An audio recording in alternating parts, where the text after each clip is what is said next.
بسم اللہ الرحمن الرحیم۔ السلام علیکم۔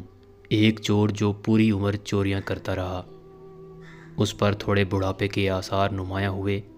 ایک رات جب چوری کرنے کی نیت سے گھر سے نکلا تو اس نے دیکھا کہ اس کا بیٹا جو کہ اب جوان ہو چکا ہے، اس نے سوچا کہ اسے بھی ساتھ لیتا جاؤں۔ بیٹے کو باپ کے پیشے کا علم تھا۔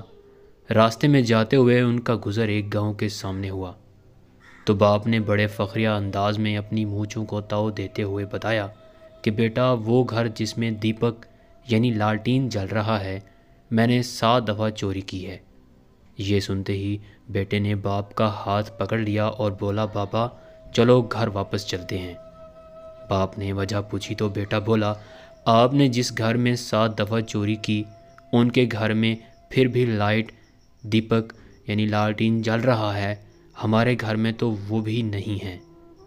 اگر 2 نمبر طریقے سے ہی کامیابی ملتی، جیسا کہ ہماری اکثریت کی سوچ یہی ہے کہ 2 نمبری کیے بنا کاروبار نہیں ہو سکتا، تو صاحبان آج ہم ذلیل اور رسوا نہ ہو رہے ہوتے۔